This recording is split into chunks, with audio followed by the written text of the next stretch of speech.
सर्वप्रथम मेरा सभी श्रेष्ठ जनों को सादर प्रणाम, सम्मान, वंदन, अभिनंदन।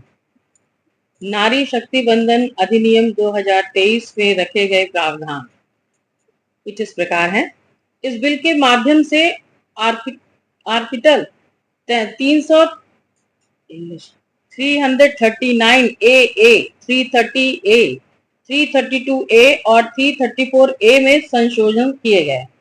339 ए के माध्यम से 33% सीटें राष्ट्रीय राजधानी क्षेत्र दिल्ली में महिलाओं के लिए आरक्षित होंगी।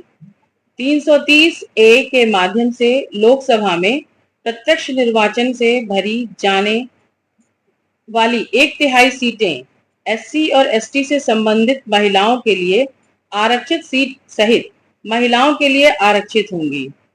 332 ए के माध्यम से प्रत्येक राज्य की विधानसभा में महिलाओं के लिए स्थान आरक्षित होंगे।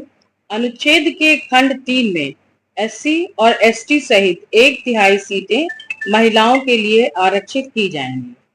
334 ए में नया प्रावधान जोड़ा गया है, जिसके तहत महिला आरक्षण की अवधि 15 साल के लिए होगी। भविष्य में जरूरत महसूस होने पर संसद को आरक्षण की अवधि बढ़ाने का अधिकार होगा। लोकसभा में अभी सीटों की संख्या 543 है।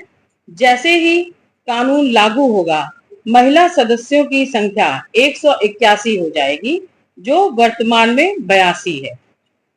इंटर पार्लियामेंट्री यूनियन के अनुसार वैश्विक नेशनल लेजिस्लेटिव बॉडी में महिलाओं का औसत प्रतिनिधित्व 24% है, जबकि भारत की लोकसभा में महिलाओं का प्रतिनिधित्व करीब 15% है।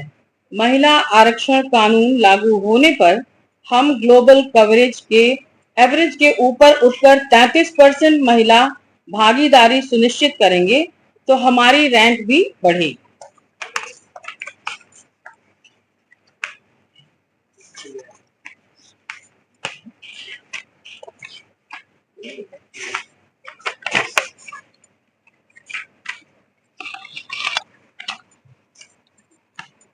नारी स्वर्णिम भारत की यात्रा में सारथी।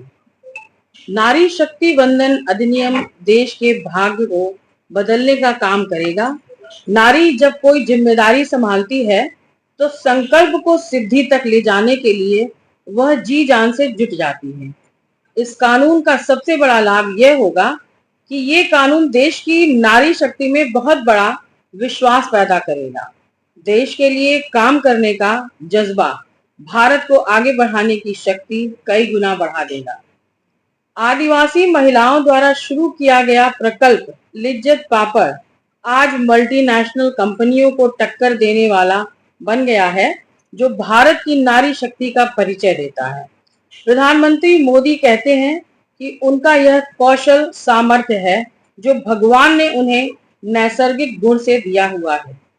महिलाओं के इसी कौशल का, उनके नेतृत्व का लाभ अब आने वाले दिनों में देश को होने वाला है। संसद में भी नारी शक्ति का महत्व दिखा है। सारे दलों को इस बिल का समर्थन करना पड़ा है। आज परिवार से लेकर पंचायत तक, अर्थव्यवस्था से लेकर शिक्षा और उद्यम तक, नारी शक्ति हर क्षेत्र में अभूतपूर्व काम कर रही है। भारत को चांद तक पहुंचाने में महिलाओं की बहुत बड़ी भूमिका रही है। आज स्टार्टअप हो, स्वयं सहायता समूह हो या स्वच्छता जैसे सामाजिक अभियान हो, महिलाओं की भागीदारी और भूमिका देश की ताकत बन रही है। देश ने संकल्प लिया है कि जब हम आजादी के 100 वर्ष पूरे करें, तब तक भारत को विकसित बनाकर ही रहेंगे। हमारे देश की जो आधी आबादी है, उसकी नेतृत्व के साथ भागीदारी सक्रिय रहेगी। निर्णयों में बराबरी का हिस्सा ये इस सपने को साकार करने का बहुत बड़ा बल बनने वाला है। धन्यवाद। क्या कहना चाहेंगे? डबल इंजन की सरकार महिलाओं को इतना सम्मान दे रही है, उसके लिए क्या कहना चाहेंगे? I am actually blank. ठीक,